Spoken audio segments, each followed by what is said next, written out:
आगे चले तो शायद कभी न थकने वाले सूर्य के सहस्र नाम सुनते सुनते आप थक जाएंगे।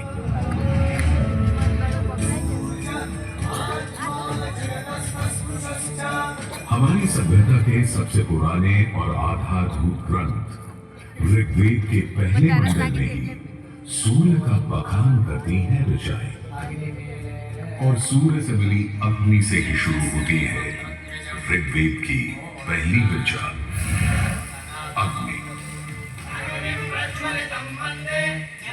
जो सूर्य के प्रकाश और ऊष्मा में थी।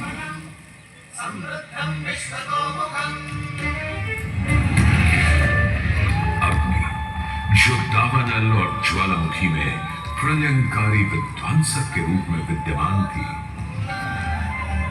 अग्नि जो चौखट पर पहरेदार तथा चूल्हे में एक मित्र के रूप में भी मौजूद थी।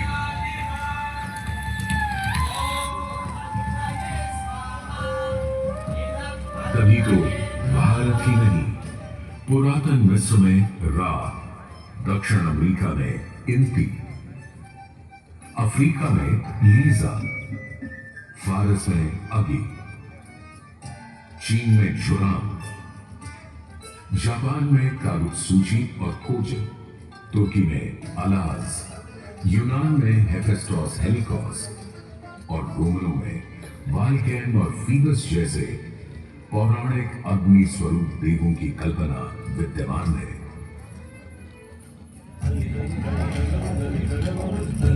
भारत में मान्यता है सूर्य ऋषि कश्यप और अदिति का पुत्र है।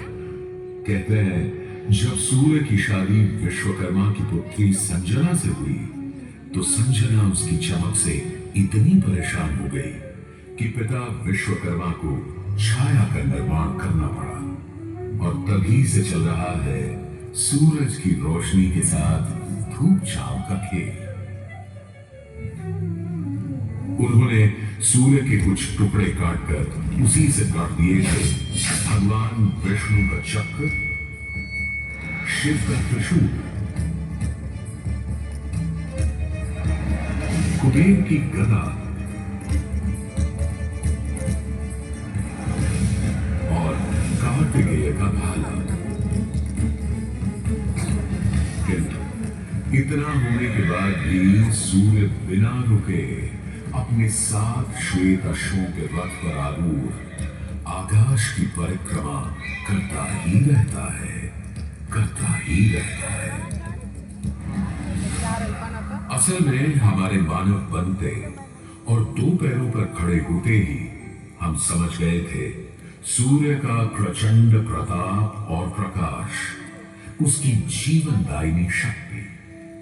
हर पल बदलते संसार में, हर रात घटते बढ़ते चांद वाले आकाश में केवल एक सूर्य ही है जो हर रोज सही समय पर उदय होकर हमारी दुनिया को जगमग, जागृत और जीवित कर देता है, और हमें एक अवश्य भावी स्थायित्व का आभास देता है।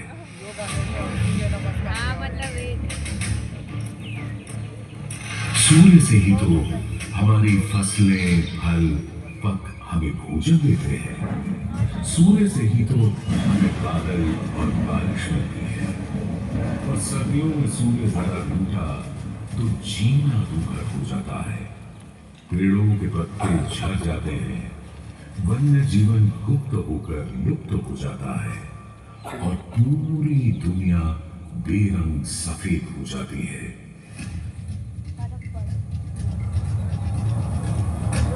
सूर्य ही तो सारे संसार को ऊष्मा, ऊर्जा और ओज से ओतप्रोत करता है।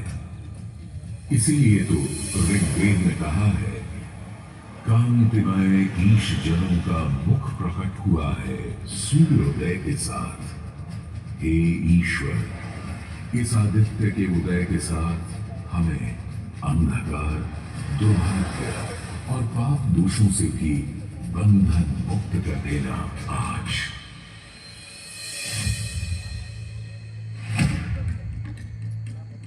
और अगर ग्रहण के समय सूर्य कुछ क्षणों को लुप्त हो जाए तो सारे संसार में हाहाकार मच जाता है।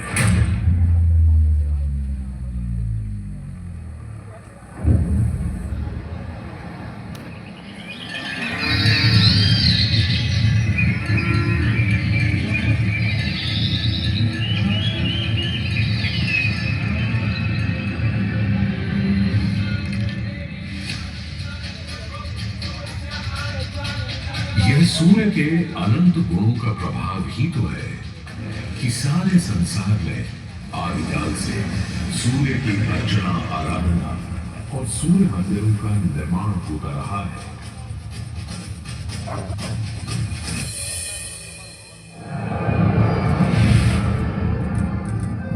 दक्षिण अमेरिका के इंका काल के सूर्य उपासना स्तूप, मिस्र के रामसेस मंदिर परिसर में स्थित सूर्य मंदिर, रोम और यूनान, चीन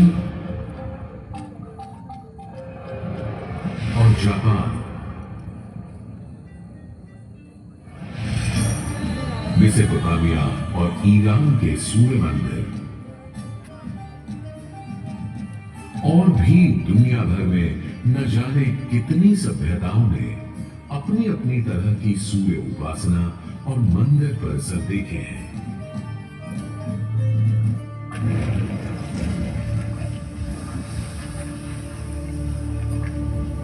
उत्तर में कश्मीर में बना मार्तंड मंदिर, जहां भारत भर के मंदिर परिसरों में सबसे विशाल है,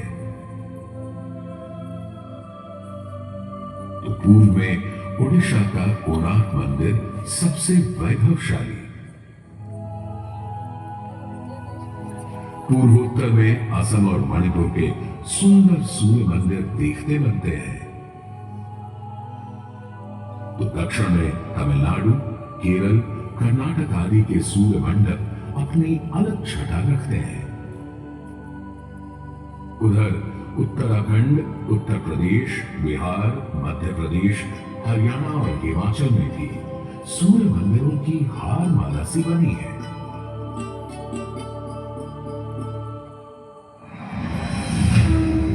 किंतु यदि मैं कहूं कि देश के पश्चिम में, अपने गर्वी गुजरात में, अपने इस मोढेरा में सदियों से स्थित आपके सामने खड़ा यह सूर्य मंदिर संसार का सबसे विलक्षण, विचित्र, वैविध्यपूर्ण, सुंदर, सुरूप, सुघड़ और सुघर मंदिर है, यह अतिशयोक्ति नहीं होगी।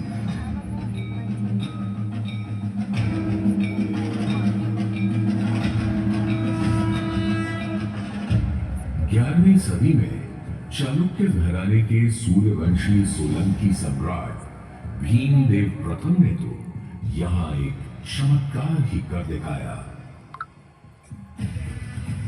सम्राट भीमदेव प्रथम एक बड़े वीर और प्रतापी राजा थे। एक तरफ उन्होंने सोमनाथ का मंदिर तोड़ने वाले महमूद गजनवी से टक्कर ली और उसके तोड़े सोमनाथ को दोबारा से खड़ा किया, तो वहीं पूरे गुजरात में तमाम नए किले, मंदिर, तालाब और बाग बनवाए। उनके अद्भुत शिल्प प्रेम के आज तक साक्षी हैं सिद्धपुर का रुद्रमहालय,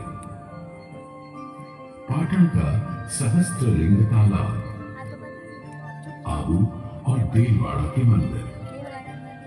वहीं उनकी प्रिय पत्नी रानी उदयमती ने बनवाई थी रानी की बाग।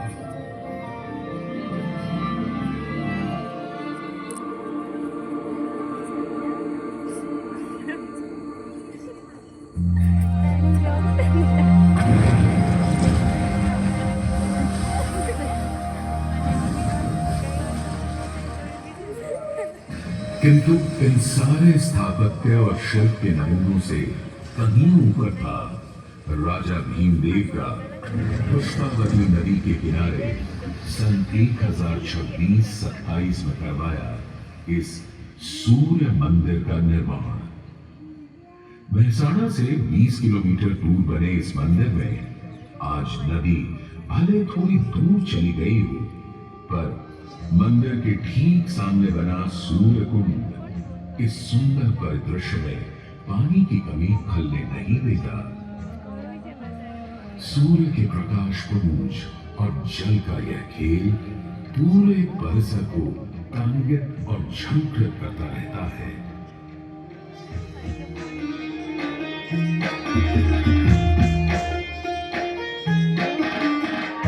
मंदिर के ठीक सामने बने विशाल कुंड में 108 छोटे बड़े मंदिर और उनमें रखी विविध देवी देवताओं की मूर्तियां इस मंदिर को एक अलग खास चरित्र दे देती हैं। इसका एक और नाम है रामकुंड, और क्यों ना हो, जबकि यहाँ विस्तृत धर्मारण्य वन क्षेत्र में ही श्री राम ने मोढेरा का निर्माण करवाया था। इस कुंड के पानी में मंदिर इस तरह प्रतिबिंबित होता है कि लगता है मानो अग्नि और जल घुल मिलकर कोई खेल खेल रहे हों।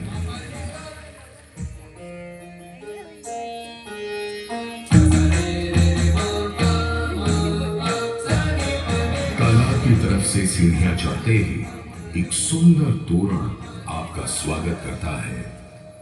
तोरण से होते हुए जैसे ही आप मंदिर के पास पहुंचते हैं, एक नया संसार सामने आ खड़ा होता है।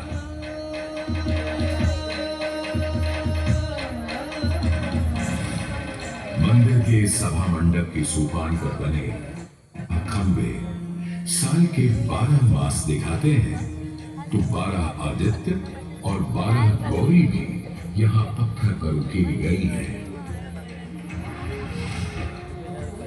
सूर्य देव को समर्पित इस मंदिर में शिव, विष्णु और ब्रह्मा भी विद्यमान है, और इस मंडप के हर कोने में खड़े हैं 10 लोकपाल यानी इंद्र, वायु, अग्नि और कुबेर जैसे देव।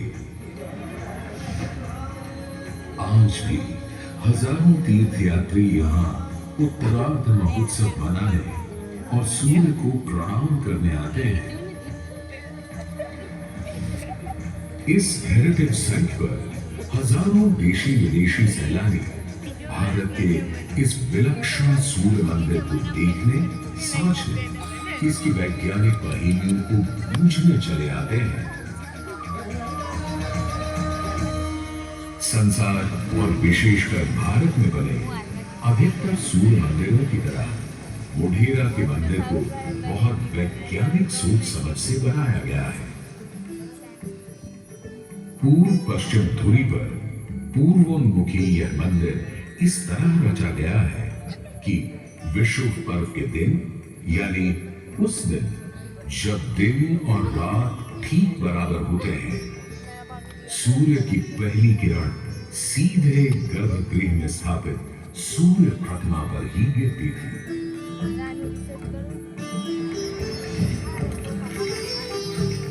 आज हमने सूर्य की कृपा को एक अलग तरह से भी बटोरना, सहेजना और संभालना शुरू कर दिया है। सोलर पावर या सौर ऊर्जा के रूप में आज जब हमें अपनी धरती और पर्यावरण को खनन और प्रदूषण से बचाना है, तो ऐसे में भी सूर्य देवता ही तो हमारे सबसे बड़े मित्र बनकर सामने प्रकट हुए हैं। यहाँ बैठकर जो शो आप देख रहे हैं, वो भी दिन में इकट्ठी की गई सौर ऊर्जा से ही चल रहा है।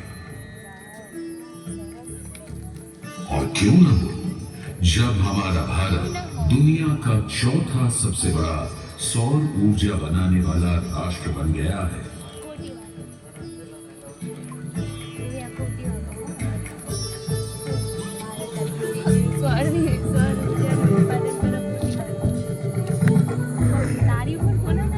आज भले ही इस मंदिर से सूर्य की मूर्ति हट गई हो, पर सूर्य ने अपनी कृपा दृष्टि कभी हमारे संसार से नहीं हटाई। हम तो बस मोढेरा के सूर्य मंदिर में फिर आए। कवि प्रदीप की लिखी पंक्तियों से आकाश में विद्यमान सूर्य से गुहार लगाएं कि जगत भर की जिंदगी के लिए, करोड़ों की रोशनी के लिए सूरज रे जलते रहना, सूरज रे जलते रहना।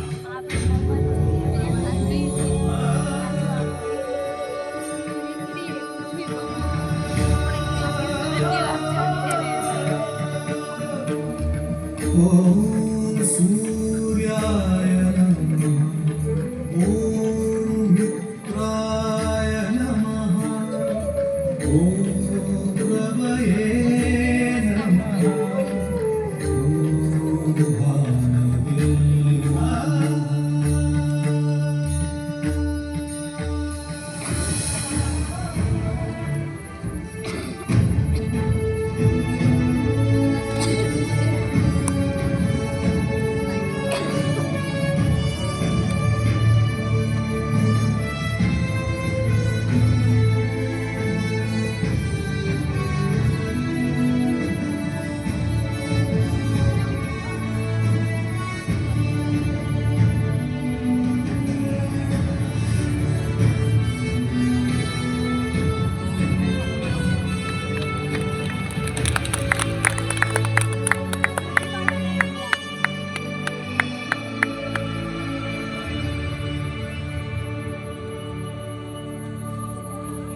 ગાડી કોઈને સંભળાવવા માટે થોડી પાડવાની.